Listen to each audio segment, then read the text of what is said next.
Well, let's welcome to the Totally Awesome Fishing Show. What do I think about it, really? When you go overnight carp fishing, and I don't as much as I used to do, because I don't at my age, I pick the weather as well. It's just camping. It's just glorified camping, and you stand out all night. Because years ago, we never had all these luxury bivvy type things. I'm going to run through those later. I'm here at Bury Hill Fisheries on the main lake, what they call the old lake, which is traditional carp, tench, pike. You get some roach, rudd, perch, usual sort of stuff. But it's a setting, and here's my view from the office, guys. So, it's not exactly early doors for me. It is 20 to 2. I have one rod I've just held out there to get my distance. Now, let's look at it from the beginner's point of view. You want to try this carp fishing business, look, you don't need all this gear to catch carp, we all know that. But if you want to do overnight carp fishing, you want to get it right. You don't want to be, you know, going into it half-cocked. You're going to get wet, you're going to get cold. I'm not selling anything, boys. Believe me, I'm the last person to sell you anything in the way of tackle. My stuff is all second-hand. I'll run through it later on. Anyway, fishing with a bait called a boilie. I'll show you in a second. I'm just going to go and throw as far as I can, okay? I'm going to cast as far as I can. Not going to bother about marking the line, clipping up or anything like that. I'm just going to go out, and I think I'm going to reach, because I'm not some huge big caster. I don't need the end of the trees. I need about that. It's a piece of orange paper or something out there. I reckon that will be my distance. Once I see the distance that I'm casting, then I'm going to put my bait in. I'm not using boilies, guys. They're expensive. I'm not going to be piling loads of boilies in for all the other bream and tench to eat. I'm using ground bait. That draws in the smaller fish, and then I'm just going to use one bag, which is a PVA bag of bait, which is the boilies and a hook bait. So that's my idea. I've got plenty of ground bait. It's just soaking up. It's Bailey's #1 horse feed. 75% of that, about 25% of bran. Don't over wet it. And fingers crossed, we're gonna get it out there. I'll show you what I'm using now. Right, we've got a lot of rain coming in. I mean a serious amount. I'm trying basically just to squeeze one night session in here. This is what I'm going to be throwing out. This rod is, I'll tell you what it is, we're not selling them. 2 3/4 pound test curve rod. It's Michael's, it's not mine. I don't own carp gear really. The reel is just called a 6000 size FS. The line, I think it's about £15. It's grey. I know the make, I'm not going to plug it, don't do us any favours. This is Michael's. It's very, very good line. I would say very good line. It's grey. Well pleased with it. This is years old. Well pleased with it. Just pops into a little rubber sleeve there, the swivel. So if a carp gets snagged up, it doesn't cart the lead around with it. It pops it and that falls off. So that's the idea of that. So the tackle shop, if you go into a tackle shop, they'll set you up with all this. I'm using up Mike's old bags. This is a PVA mesh bag. And there is my hook, just there, on what's called a hair rig. With a little stop there. I'm going to pull that tight, actually, it's going to come off.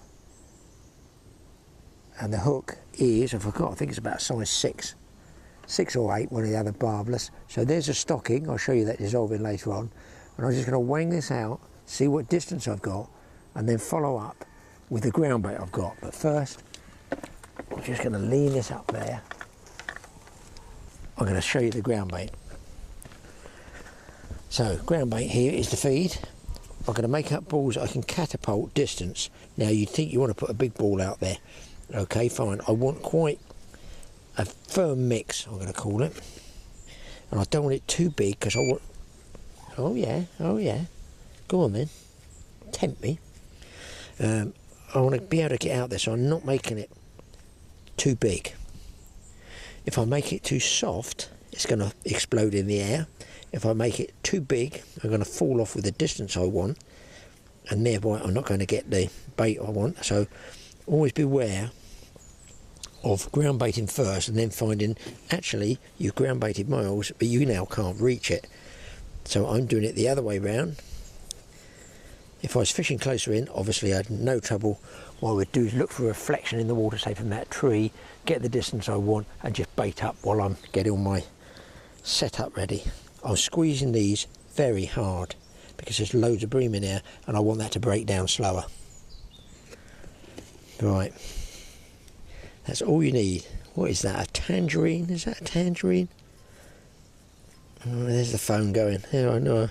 I nearly always switch a phone off, guys. I have made a bad mistake of not switching it off. Grief and aggravation. I've got the ammunition ready, guys, all ready to go. This is a ground bait catapult. I think I've explained to it before. It's got a good grip here, but it's a rigid pouch, so it doesn't crush the ball of ground bait when you get it out there. I always tend to wet mine first, so the ball doesn't stick to it. So I'm going to look for a sort of target. Now in the daytime there's a nice bright orange bush over there that I can aim for. So I'll probably aim out that way, but I'm looking at the top of that tree, because when it gets dark, that's all I'm going to see up there. Is that tree. So you count the boards across, 1, 2, 3, 4, 5. There's a big crack there. That's a good place to sort of aim at. And bear in mind, I'm only just throwing this out. Now the reason I'm doing it this way is because I'm going to get a big ring in the water when this impacts. I'm going to put the rod straight down and I'm going to see where that ring is, and then I'm going to pound it with some of that bait. So let's see how far out we get. Just seen a fish move there too. Ready, boom. Okay, I can still see the ring, so as soon as I get one pouch in there, assuming I can get that far, a little bit short.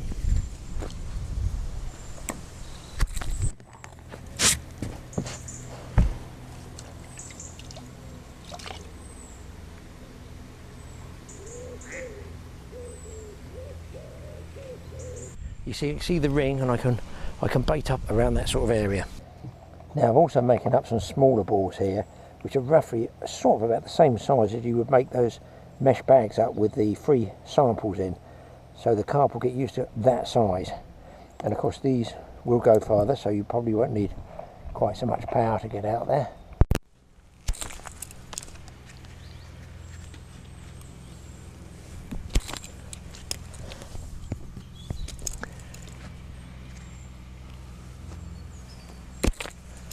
And then with it squeeze, nice and hard, you see if I squeeze down on that pouch, the leather of the pouch doesn't collapse a ball of ground bait. And they're all going to get eaten by bream, roach, that sort of thing. I'm trying to sort of spread a line along there with those two rods, and then I might bait up just on the margin here.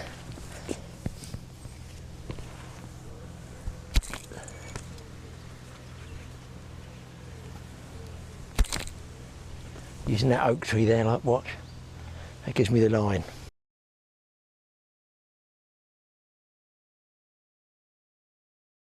Well guys, I've got the rods out, nothing at all at the moment. I did have some takes on one of the left hand rods here, but it'd just be bream pulling at it. But it's been pounded with bait, you could do no more. I personally, on Bury Hill Fisheries, have done better low light levels. As you can see, up there, it's lovely, just sitting here in the warm sunshine. But it's due to tip down big time, especially through the night and tomorrow. We're on the windward side, which should be good. But listen, when you do this sort of camping overnight business, I've never known why they don't use tents. But I've noticed only in this last year, this is 2020, some fisheries got no tenting. So people have thought, well, if I'm staying overnight, what's the difference between this green dome here, the mushroom, and a tent? Well, a few £100, that's the difference. And some people might not like a bright yellow, bright blue or bright red tent, might they? I don't have a problem with it. I'm sure the fish don't have a problem with it, but you know what it's like. The old world is like sheep. Everybody has to copy everybody else. If they want green, they want green. Anyway, let me show you around. The other reason, obviously, if I had a nice dome tent here, the annoying thing about these things is you can't sit high in them. It would be better if it was higher, right? But you'd have to have guy ropes on it because of the pressure. So if there's guy ropes, you rush out if you do get a take from a carp, and you fall over the guy ropes. So these, when you look around them, these extend out like this, just there. They extend out, stretch out, lock in there, put it all nice and tight. You can roll up the doorway here. It's well thought out. And this thing's called an MG2 Mike's, this is Mike's. I wouldn't even go and buy this stuff, to be honest. Pick it up second hand. I don't know carp fishing enough. A profiler bivvy. We've had this years. I thought Mike was mad when he paid £50 for it brand new at a show. No, he wasn't. He hasn't used it, but I certainly have. It comes with these stakes, various different attachments you can put in there, and it screws down. Has a little skirt to it here. I suppose that you can kick the rein away like this, peg this down for the rein, keep it tight. I can't be bothered with all that. I've actually staked mine down like this using a bungee strap onto my trolley because I don't want to disappear. There again you can see the extenders that stretch it. That one stretches it and goes down into a peg. There's another one of these pegs here. So you can see I can walk right around it and I don't fall over. So that's camping UK carp style. Also, over the back here, all these down. That's quite a nifty thing. For £50 brand new, that was then. What it is now, who knows? Who knows? But this, just zip it up if I can for you. There you go. You can get a fly screen here in hot weather. Obviously this comes up, this comes all the way up. I'm going to have to move the trolley. Fly screen comes up and you can see the wind can blow right through there. I'll leave that up and let this wind go through. Inside, it's all one piece.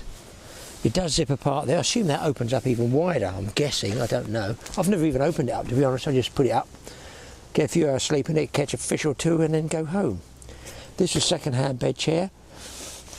I don't know whether I found it in a loft or what. I don't know where I found this one. JRC, all means nothing to me. I wouldn't buy a bed chair. You can get them second-hand. Same thing, save yourself, I don't know, loads of money. But it's good because it's got little foam padding here, lots and lots of loops to support you, and like bungee straps, so it is actually quite comfortable. I add to that when I'm out camping. I use this in the car as well. It's a weird thing. I don't even know what it's called. I'm trying to help all the beginners out. Look, you can get them in go in a camping shop. Just go in a camping shop and see what it's about. You blow up the pillow here, but you undo this valve here. Okay, I've just done it up. You undo it and it fills itself with air, which is dead handy. Obviously it all rolls up, so that's brilliant. You also need, when you're inside one of these for camping, get yourself organised. In my case, the bait needs to be inside when it's dark, otherwise creatures like squirrels or rats will disappear with your expensive bait. Keep your bait under here. I've got some bread. I'm going to try some bread when it gets dark. Pointless during the day, says ducks. I've got my camera floodlight here. That's all charged. Obviously I've got my head torch in case I do hook a fish. Got to see where it's going, haven't I? For netting. 3 stages, £10. It's called a C-Tech headlamp. I've had it about a year and a half now. Just changed batteries. Cameras are there, phones there. Switch that off. Switch the enemy off. I don't need the phone on. You won't see me, you know, sitting there playing games, talking to people, apping and messaging or whatever they do. The bed's in there. Keep your bait under there. I can have a look at this later on. This is Mike's carp gear. He bought so much carp gear when he started. Did about 3 trips and packed up like they do. My daily food is here. Water's there. Gas cooker's there. I've got another load of cooking stuff there. In there is a chiller with 1 block. This is my breakfast in the morning. Here's a good idea, guys. I do it all the time when I'm in the car doing beach fishing overnights and stuff. I put in there cornflakes and some raisins and cold milk in there with a cooler, and I can make tea and I can have my breakfast. A ton of space in here for one guy. Underneath is a legendary sleeping bag, ripped up, second hand again. One thing I will buy is the old Helly Hansen. That's the first trip out this year. This is my first carp trip this year, to be honest. Overnight. Always take extra clothing, and then you can see you can unzip the whole thing. It looks like it's dismantle it, take it to bits, whatever you want to do. Other than my deck chair, which isn't green, it isn't some brand name thing. I don't know what that is, 30 years old, 30 years old, all busted, I've repaired it. It's one of those things. It's like Marmite. You either love it or you hate it. I love it because it's aluminium, it's so light. I need to sit in a chair. The other ones are very comfortable, but they weigh a ton. And I just don't like being told you must have green all the time. I like a nice yellow one. The view is nothing short of outstanding at the moment. The only downside is the fact that the buzzers aren't going off. But that's what you expect. I would expect if I had one fishing daylight here, that would be a sort of result for me. Net's already over there. Not a lover of that light, ultra light. I'm not a lover of those huge, stupidly large nets. They often say some of the fisheries you have a 52-inch net or whatever it is. It's like a trawling net. You can't lift it out of the water. So that's a nice standard carp net. There's a baby changing cradle. So the babies nappy changing in here. So you got your. This is all getting Mike's. I don't bother with it. Mike buys all this stuff. I don't buy any of this. I can steal it off him. All folds up, but it's the baby mat, baby changing mat. This, of course, when it really is bad, just like tents. Oh no, I'll tell you what is good. These little tabs. See these tabs here? You can lean your rod up there, put the rod blank in there, put it up like this, lock it in there, and it doesn't slide up and down. These are dead handy at night when you're really tired. Pull it up, lock the rod in there like that, like my finger, just like that, and that way it's not sliding down, getting tangled. Obviously it's all different at night when it is in the daytime. So this rolls down. So you've got a separate screen. You can see through this. I'm going the other way. Let's go inside looking out.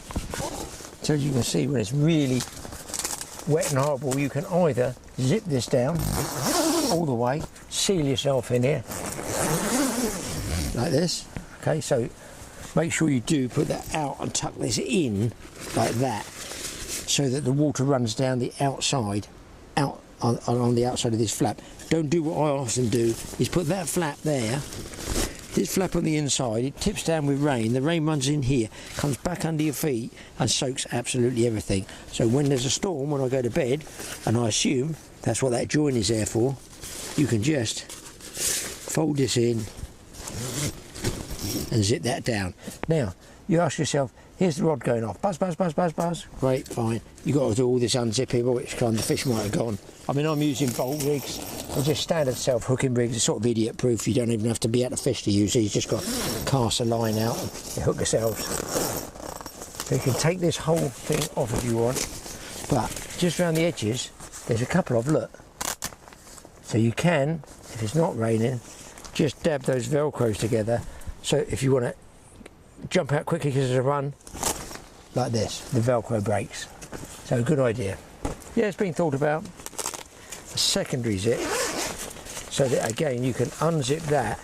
You can just have the plastic, you just have the mesh. You can mess around with these things, do what you want. I'm not sure what these are for. Hanging from, I don't know what they would do. But other than that, ton of space. It's like an oven in the sun. But they are something you have to have if you're going to contemplate all-night carp fishing. We never had them years ago. We just had an umbrella, something we take a piece of plastic or tarpaulin. I'm not even sure plastic had been invented then. And we'd have those bobbins like that out there. And wait for this, most of us would stay awake all night because there were no buzzers. The heron bite indicator was the height of luxury. If you owned one heron bite indicator, my goodness, you were somebody. Two types of bait, that's all I bother with. These ones are boilies, okay, which everybody uses for carp, so I don't use them all the time. You can see they have a resealable top to them. These smell lovely, these ones. Okay, now I'll just tell you what they are. They are, without plugging them, mate, they are called peaches and cream, which they tell me here at Bury Hill Fisheries is a long time favourite. Peaches and cream are on the back. It shows you different ways of rigging them up on the packet, not for human consumption. So now these ones you seal up and you can just keep them and keep them and keep them. And I'm telling you, these are now in their 4th year. I'm not going out catapulting these all over the place. You can also get, this is a really good one, a good bait this one, it's called Pacific Tuna. Now these are shelf life baits, 15 mil, I don't know what those are, about the same. But these are, so these, once they're taken out of the freezer, you've got to use them or put them back in the freezer. Smell them? They definitely hustle. But these are have been very, I've done well on these two. Why do you think I've still got them and haven't thrown? These ones are very, very good. But You can't just zip them up and put them in the garage because they're going to get mould all over them. You've got to refreeze them. These have been frozen twice before, so they're old ones. They're probably 2 years. These will probably be 2 years old. You can also get tubs of stuff or just hook baits. Now these I've done very well on. Right, again Pacific tuna, but they're called hard hook baits, okay, and they're bigger. They're 18 mil. So I've got one on the left hand rod. I've got one of each of the smaller ones on there, the 15 mils on there. So I've got a hard, and they're very, very hard to stop things like crayfish crunching them down, which I have made a mistake of using standard shelf life ones and sitting there all night with nothing on the hook the next morning. So these are very, very hard. So you can get yourself a tub of, not for catapulting in, hook bait only. These are, they smell lovely. This is like a dessert. Milky toffee. Again, small ones, but these are what's called a pop-up. So I'm going to say there's a lot of air in there. I don't know what they put in them, but it pops up a little bit off the bottom, the length of your trace like this, and just isolates your bait clear. If you're in weedy water or you're fishing, let's say, silt, soft mud, here you want it popped up like this. It's called a pop-up. You can fish those on their own a lot of the time. These ones smell, but I don't know what of, but they're very, very sweet. Again, I've had them years. They still pop up, they still float. I've got a half one there I can show you if you like.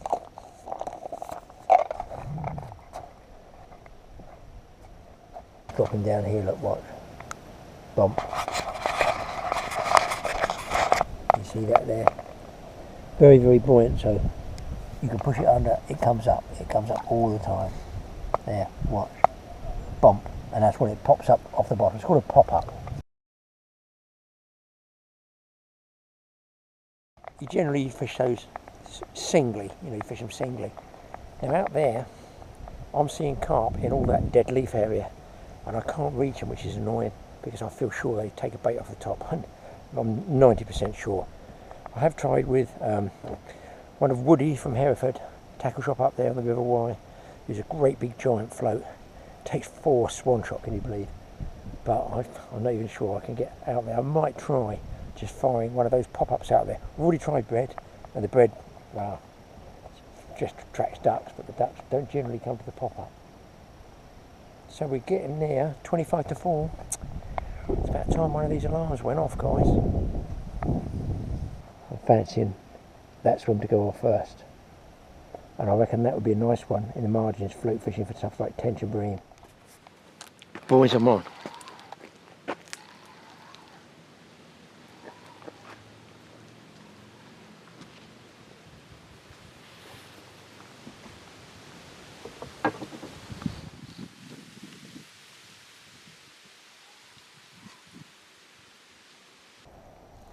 Wow, that is 20 to 4. Net's just there. I've got to watch this other line. Twanging away, looks like a reasonable fish here. Let's just ease that drag a touch here. Let's get the net. That's why I hate those big nets. Look, I can hardly hold it against the wind. Awful great big things. That's just an average one. I don't know if you can do this to make you think you got 2 takes.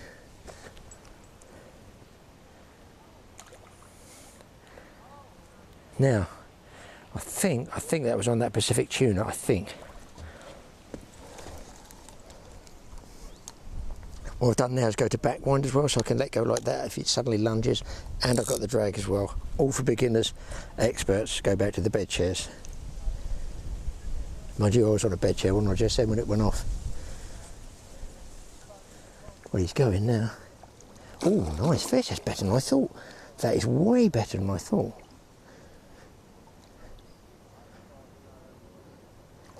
Wow, that's a nice fish. I thought it was about £7, £8. That's because I'm hooking them at distance. When I say them, I mean him.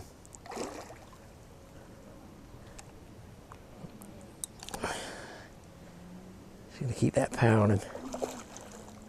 Trying to get him to roll. Hopefully he doesn't ping off. Don't ping off. I could do with one fish slightly early. My goodness me, that's a... Don't step off the edge, Graham. Please don't step off the edge, mate.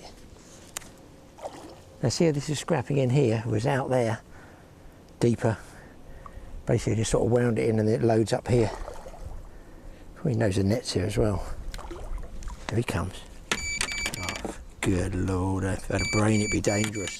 Look at this, you do it twice, do everything twice, Graham. I think something's in there.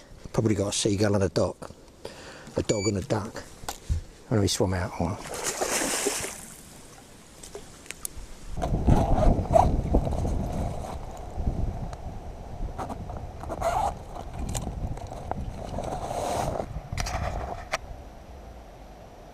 Yes. What do you think? 17.3 bees. What do you think, people? That is camping and carp fishing. Put the two together. It's not going to take too long to recover, I don't think, this one.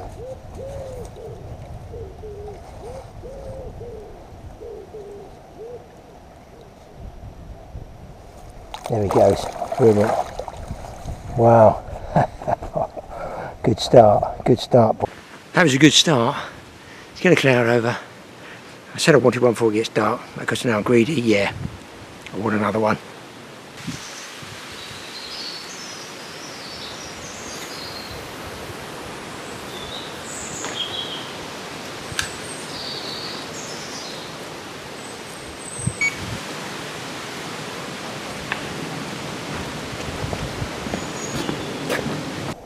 Well, no further takes, boys. It's beautiful here, look. Absolutely lovely. It's all going to come in bad. The wind will not lay down. All the leaves are circulating more, so I can't fish that floater method out there that I wanted to, which is annoying, because it's all very well using these bolt rig self-hooking methods, but I'm way sooner catch a fish I can actually see. And I did see a couple cruising when it flattened off. But I thought before it gets too bad, because during the night I can't film, tomorrow it's going to be raining, I think, pretty much all day. I won't be able to film again, so I'm trying to crack out as much as I can for you guys, for you beginners. I'm going to show it to you. Because for beginners, I've showed it before.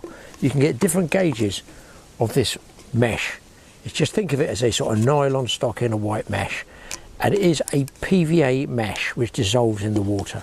So you can put your particles or samples of hook bait in there, put your hook in this mesh, throw it all out. So when it dissolves, we've got your hook baits in amongst 3 samples. We've got a film up, I think, a few months ago, showing exactly underwater how it does that. But I'm just going to show you, probably use the other camera over there, and just show you it dissolving. But I've also put one of those pop-ups in a little bag with some stones. I'm hoping the stones are enough to sink it, so you can get an idea how that you can still use a pop-up in relation as a hook bait with hook samples around it.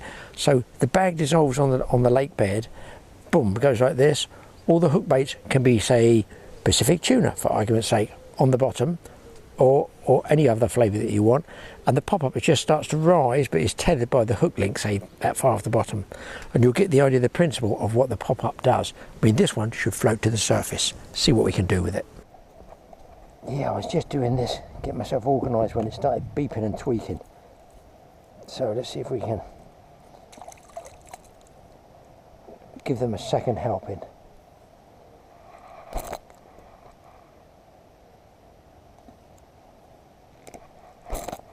Try and space them 6 feet apart on a sort of line. I'm trying to get them out while that wind's down a bit.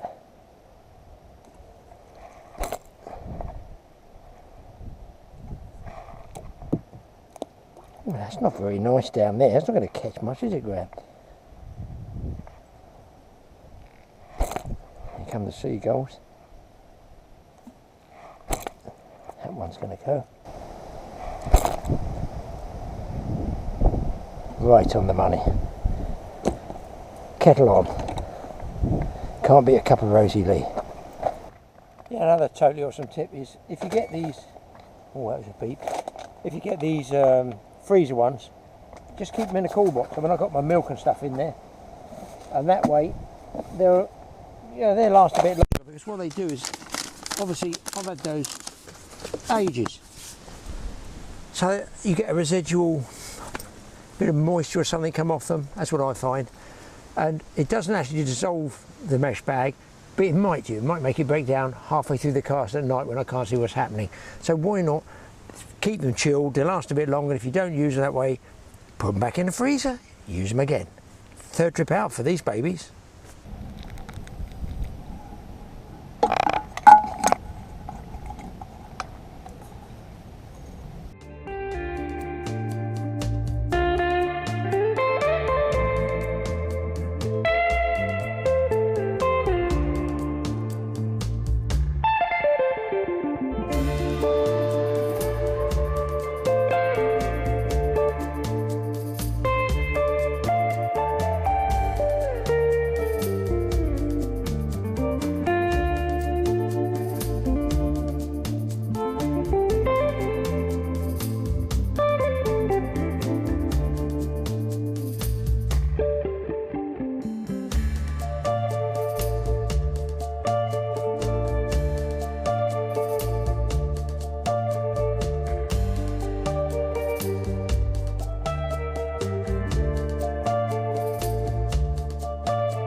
Well, you can't say there aren't some decent bream in here. This was on a carp. Oh, as slimy as you could want. What do you think, guys? That's not a bad bream, is it? It's got so much slime on it. I can't tell you. It's a wonder I'm being able to hold it. Good fish though. Listen, I wouldn't want him waking me up at 2 o'clock in the morning, but during the daylight now before tea, brilliant.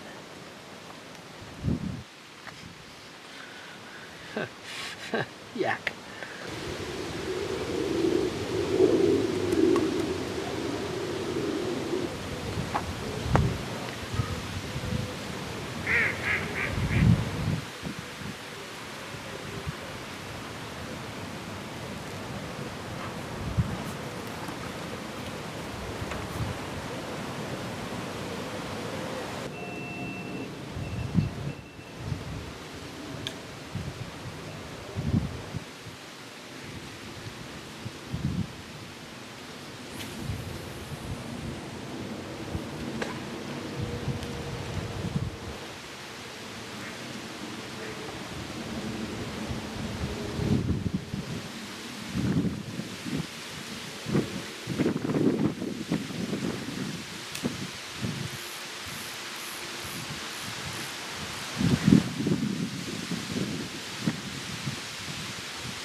So I was sitting here thinking, why on earth has that left-hand rod not gone off? I would have absolutely put 5 pounds on it going, being the first one off. Not to be. I'm going to do this before the wind blows up.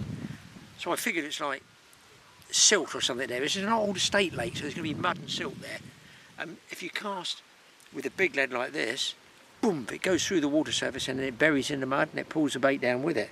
Because that's the length from there to the hook. So this is what's called, for beginners, a snowman. See, it looks like a snowman there. Well, I think it looks like a snowman. So that is a peaches and cream sinking boilie, and that one there is the pop-up. It's a snowman with ears if you look really closely. Can you see that? So this will sink down, that will sit up that length 5 inches off the bottom, and you've got the smell of this one and you've got the pop-up there. All I've got to do is put my stocking on. It's not a long cast, I'm just using a long narrow stocking this time, and just see if it makes any difference.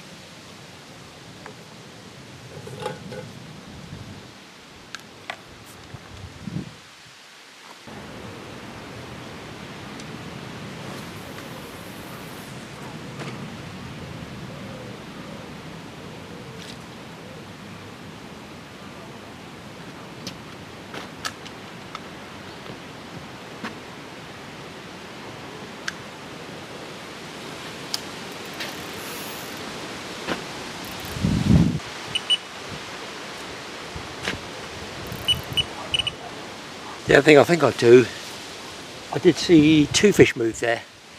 Well, I can still see the area I'm baiting up. I think I'm going to fire a little bit more ground bait out there. Maybe half a dozen of those ground bait nuggets.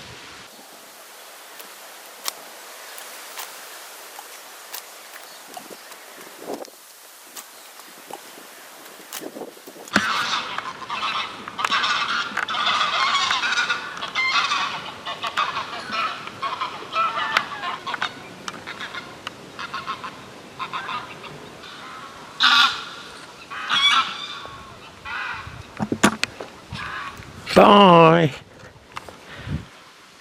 Shame you can't stay the night and keep me awake.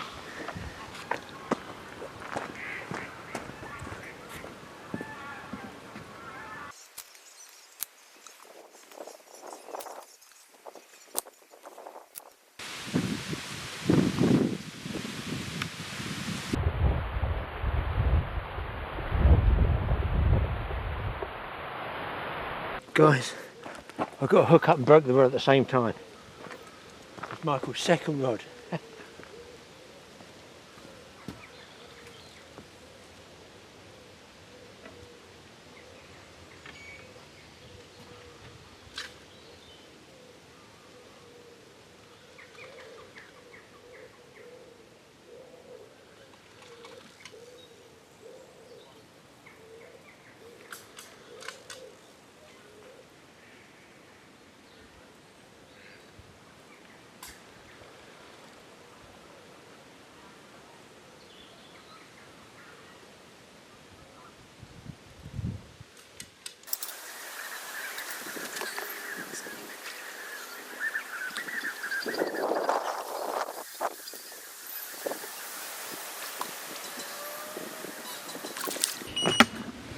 Let's see if we can get this fish out with a broken rod.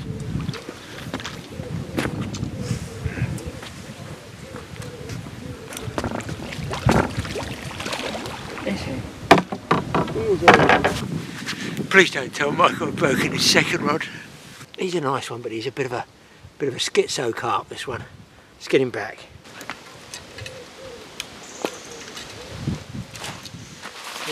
Well, how weird is this, guys? It's the other one of a pair that Mike had of his carp rods. Well, better not mention the make, have we? It's the second one that's broken. Wait for this. One on a big fish, wasn't a close range, it's way out there. I haven't got a clue, just was snapped like a carrot. It's all splintered, look. In the same swim that I broke the other one of this. So, that's a rarity. So I've got a fish on. So I'm going to probably trim that off. I just fish with 3/4 of rod. Won't be repairable. I've tried repairing these blanks before, they're just too thin. And I'm going to fish this one close in on the left and switch that one out deeper. I need to do this now because I want to get set up for the evening. Obviously I want to cook something as well. But listen, 2 carp, one on a broken rod.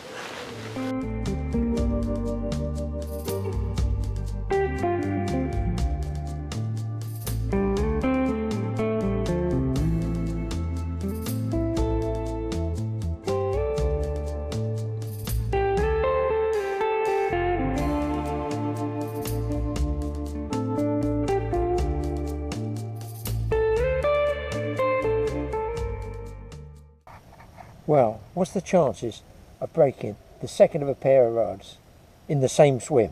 Unbelievable. That one broke near the tip. Just picked the rod up, didn't do anything peculiar or anything, it just went crack. So I might be avoiding those rods in the future. What I did was replace one of them with a second-hand one. It cost me £15. £15 for a 2¼ pound test curve, decent rod, decent blank. So I shall be going to see Mick at Finch Farm, who has some second-hand gear, and replacing that one, because I don't do a lot of carping, guys. I can fish with anything. Probably catch a fish on it. Well, I just did catch a fish on a broken fishing rod. Just that it limits your casting a little bit. Right, cook up time now, and I've got something that may never have been cooked on this lake ever before.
turmeric or turmeric? And some cooking oil. Gonna put the squid in. Now turmeric, they say, is very good for joints and stuff like that. It goes yellow. Look at the squid going yellow already. No bites yet, please. No bites yet. So this will be yellow squid cooked in turmeric. Both be good for joints. Well, I'll have a crack at that. I've never cooked with it. They eat them raw, but it does send everything yellow. Look at the colour. I've got green squid.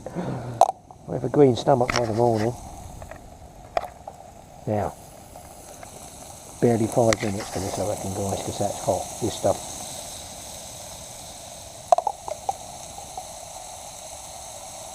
This does cook hot.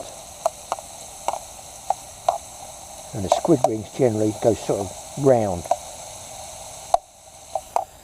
Shoot some of these prawns in as well. This is why I come out doing camping and carping, guys. Look at it. I just stand out while I burn the squid, and look at over there. Beautiful setting. Just stilling off a little bit. Just had another double figure carp. Not like broken fishing rod, but you can't have everything. They're all going in. That's that done.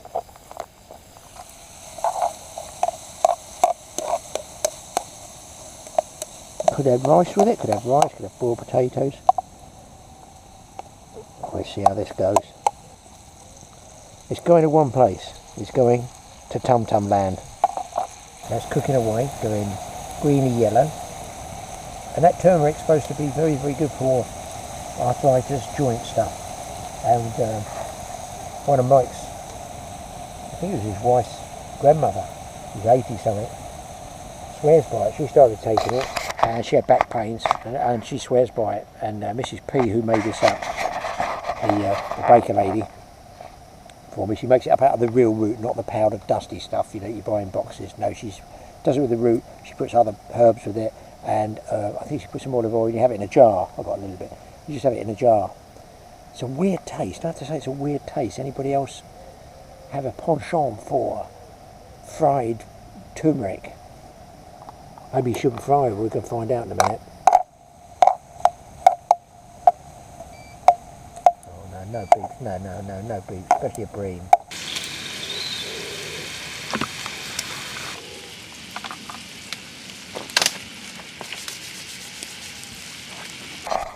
Well, that's just there. It's the left-hand one. Up and down. That'd be a bream pulling on it, I would guess.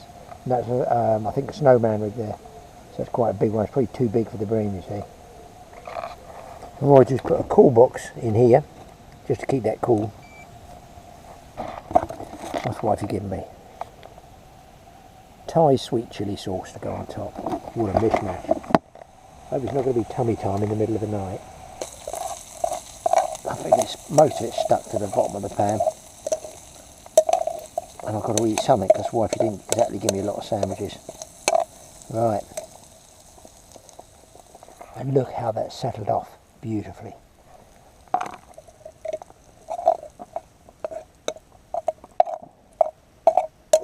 I would think you need a jackhammer.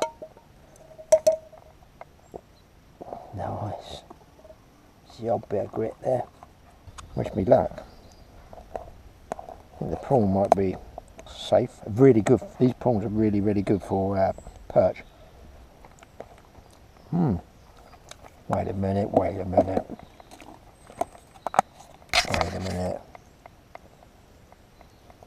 Oh, that's it. That's better.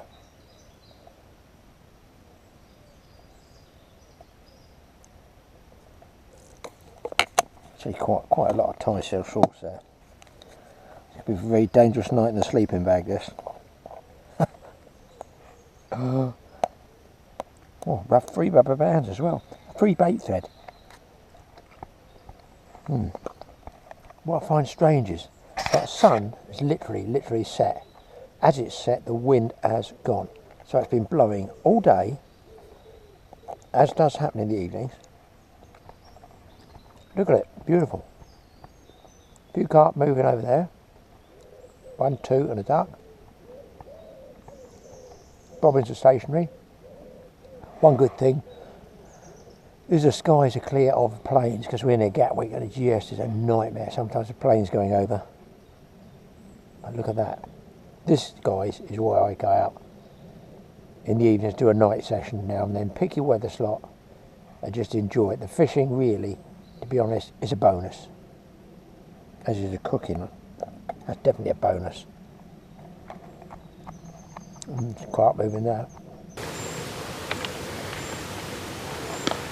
Oh, just lots of really good fish. Hook just pulled out. Way took me right over to the back there. Was a good one. Well, they're always good ones when you lose them, aren't they?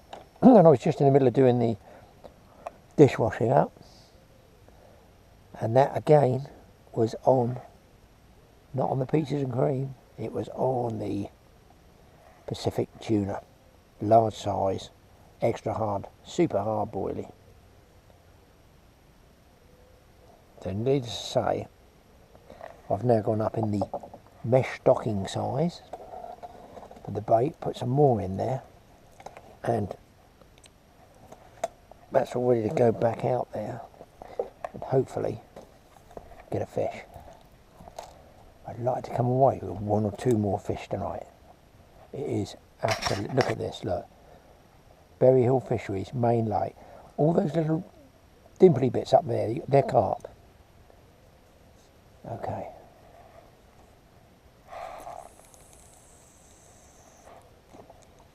There and thereabouts. There and thereabouts. I think, given 3 takes on Pacific tuna and none on the Snowman rig, I think I better be changing before it gets too dark. And for some reason, I've got these lights flashing. What's that mean? It might look dark, but just look here. Beautiful colour there for actually, you probably won't see with this camera, for seeing fish taking bread off the surface, and I've got them taken out over here, but I'm just out of my distance. I've got to use a float to get there because I'm on the broken rod. There's one coming in now. I've had a couple just boil away from it. No, it's gonna, I think I might have the float too close to the, oh, I've got my own line now. Well, been losing fish, guys. I'm missing them off the top because I haven't got the top section of that rod where it's broken. So I'm going to have to knock on the head, the floater fishing, and I was just about to show you a bream and it's fallen off the hook because it's barbless. So just the way it is. Not going well at the moment. I'm due a decent carp. Well guys, this camera's not particularly great at night. If I move around, you see my hands, just like that. No, it doesn't do Tommy Cooper. It pixelates, so I can't move too much. 2 bream, another 2 bream I've had. Not very big ones, not as big as that last one I had. Bit of a mistake. Well, a bit of a mistake was breaking that rod, wasn't it? I've got my pair of rods here, like this, right, going straight out. So they keep going beep, beep, beep, and I thought, why is this really annoying? But I'm fishing over the other right-hand side with floaters. I've got these carp going on floaters in the last of that sunset. Fine, but I've got half a rod that I can't cast out properly. Excuse me. So I'm fishing away, and I think what's happening is, well, I know what's happening is, after I throw the bread out, the big carp come around. Look, they're double figure fish. I can see them, not physically see them, but the swirl they make when they spook from the float and that. I've gone to free line, by the way, and I still can't get it in the right place. But they're moving around, and I'm getting line bites, and that's what's making those single beeps. As soon as I stop feeding the bread, then it all stops. It stops, you know. It's gone quiet like now. And also, where I'm picking the bream up on these great big, I've got to put them away now, the great big ones, where are they? I think they were they 18mm, 15mm, whatever these are? 15s I think they were, or they 18s? 18s.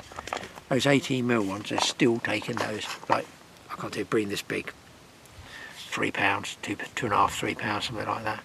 So I don't really need them keeping me up all night. The only other alternative I would have is to extend that hair rig like I had with the Snowman rig, where I had the 2 on there, just to get away from the bream, because I don't need to be woken up all the time with bream. But what I don't understand is the carp all that on the surface there, I've got to say is 8 to 10 fish in front of me, in an area like 20 yards square. So why are they not on the bottom on the food? Why are they taking bread off the top? I don't understand that. The rain is also due to come in. Mike sent me a text saying it is going to be all wind, all rain, all week. So this is it. It might just be those 2 carp on a sleepless night. But I've gone back to the broken rod and I've put that out with 18 mils on as well. So basically that's it. What they have got here, which is quite interesting, is a stake I picked up in my head torch here. Stake on the opposite bank, which is obviously the hot spot, and is reflective tape up and down it, which I thought was a real good idea, except I've put all my bait in to the right hand side of that. So I guess traditionally the guys all know that you cast a stake. It's not because it's snaggy, it's just where they can see to bait up to cast straight. I'm okay because I'm casting straight anyway by using that tree that I told you about. I can see that outlined against the sky. Anyway, wind starting to come up again. Oh yeah, the other problem was I found the wind's changed. It's pushing my crust, my bed crust, in towards me. So although I'm free lining with no float, I can see nothing. It's like this, look. Put that out. It's pitch black outside. You can't see anything. I'm touch ledgering like this, which I normally can catch carp on, even in the dark. But I need the wind, the drift, taking the bread away so it keeps me tight to the crust. Does that make sense? What's happening is the crust is coming towards me like this. I can't see that. Just on the air drift across the lake, it throws a snake into the line. The carp takes it, goes down, fills the line or the hook, spits it out. I don't even know because there's an S shape in the line. Consequently, it's blowing towards me all the time and I've just got a load of slack. So I'm back on boilie baits on the bottom. The other guys in the opposite swim over there, they're going great guns. I think there's quite a few buzzing and beeping going on over there. So they're doing. Oh, that's the ducks. I thought he was swearing, but they're doing pretty good. I see the light come on and off. It's now 11:15, so as far as camp time goes, it's nearly bye-bye time. Might have a cup of tea or something like that. But basically, I'm just going to lay here, as you do, half asleep. You're not really asleep a lot of the time, until dawn when you know it's going to go quiet. Looking for, well, at the moment, 1 more carp. I want 2 though. I don't want to go all night for 1 carp. Okay guys, spin this around, show you a bit of what it looks like. Put the power up, you can see rod's over there. I've got the bobbin up really close. There you can see there, I've got my bobbins up really tight. I've gone really tight there so I can get a drop back, but I can also don't get those beeps from the bream or the line bites from the carp.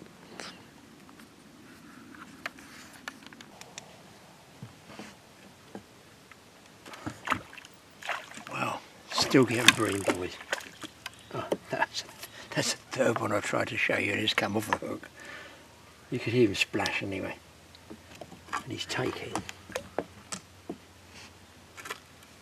these big old boilies, which is annoying because it's going to wake me up all night now.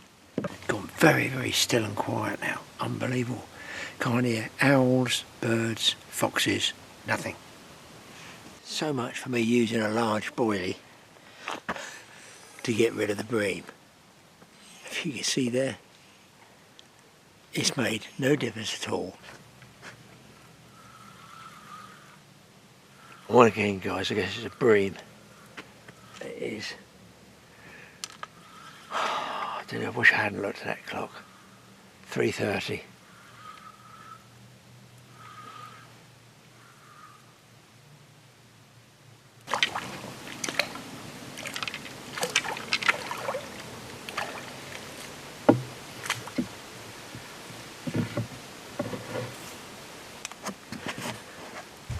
Actually guys, there's a carp that just didn't fight well. There we go. Yeah, nice common actually. I think it's about close to 10 pounds. That is absolutely weird.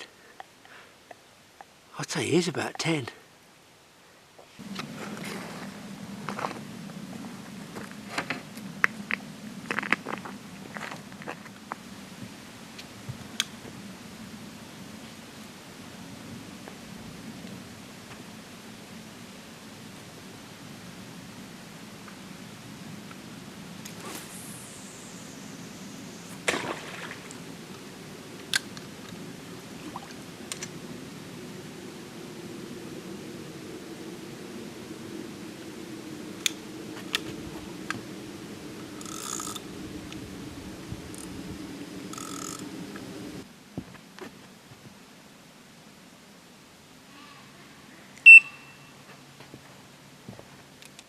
Well, there can't be too many people fishing with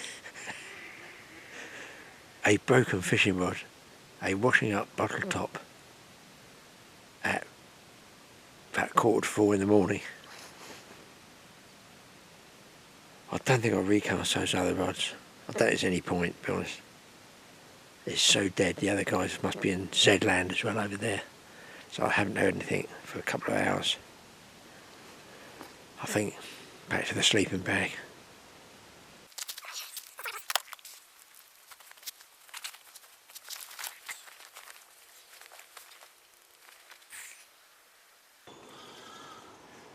I'm on the broken rod and it's daylight. Pretty tough trying to feel how hard you're actually pulling on this.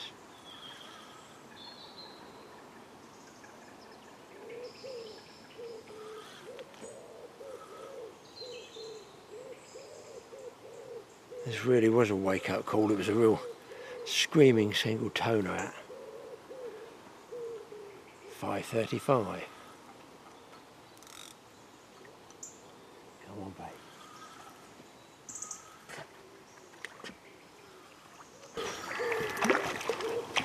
This one's a mirror.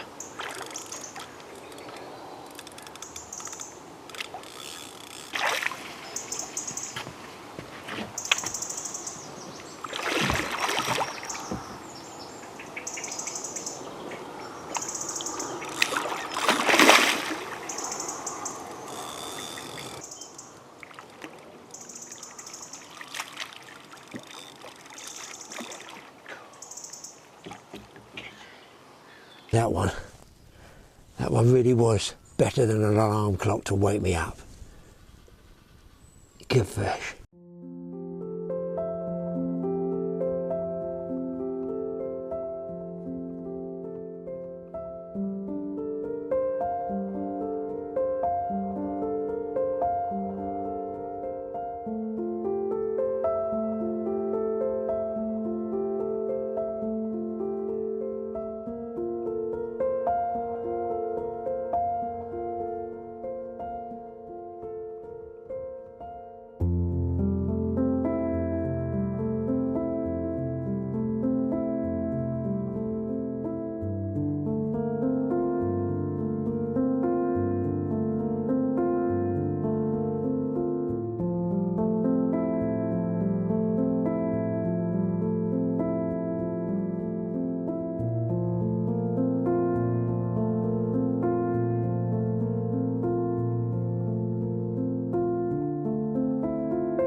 You see a little bit of ripple there, guys. You see that ripple coming across there?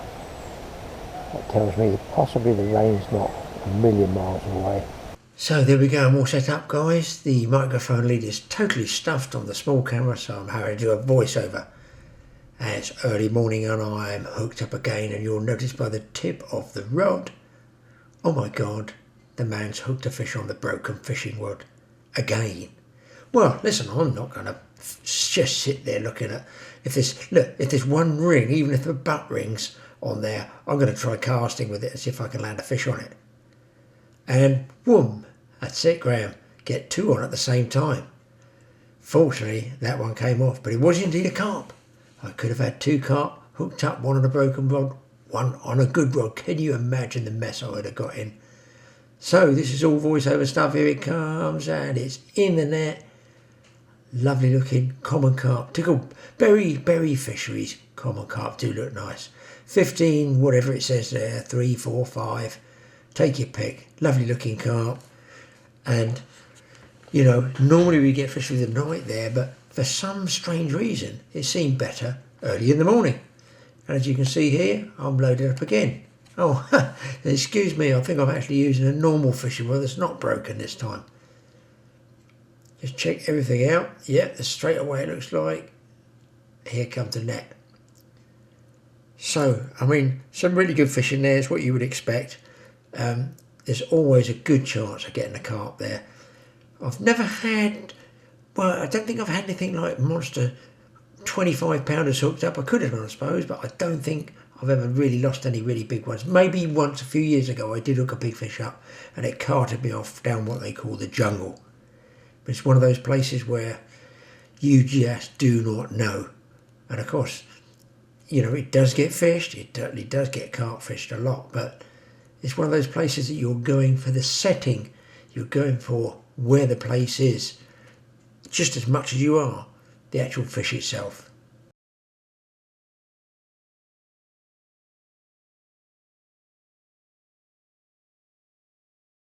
Just a beep on that. I had one single beep, but I was watching where the line enters the water there. That's always a good indication.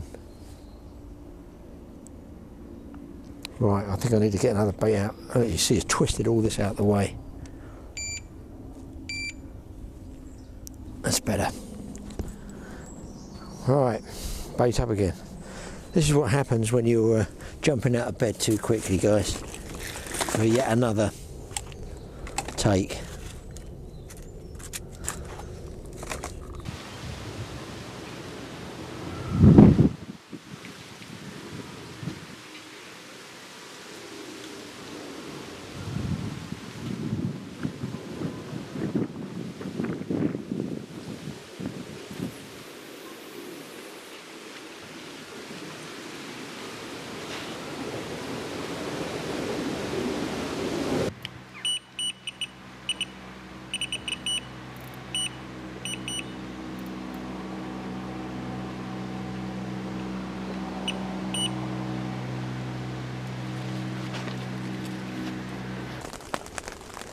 Well, just having my breakfast of cornflakes and raisins, and no doubt you'll notice by the sound up there, it is the rain that's come. 9:15, I should have packed up with the last fish and got out dry, but I dozed off, thinking I might just get the 7th carp. No. Everything's dripping, wet, soaked. The wind's not here yet. So, I'm too tired to say it. Thanks for watching the totally awesome fishing show. Need a shave. So here we are in the camp. I've had a good time, don't get me wrong. I knew this was coming. It was on the chart last night and that's the way it is. I've had some bream to 4 pounds, I've had carp to 17, whatever it was. You guys will have to tell me if I got them at 15. Everyone was a double, that's the main thing. And we'll see you next time. Hit that subscribe button, hit the notification bell. Both channels, TA Fishing and TA Outdoors, and I shall do my best to do this again. Get out there and catch some fish for you. Camping and carping. It's a way to go. See you next time, guys. Leave me to my cornflakes.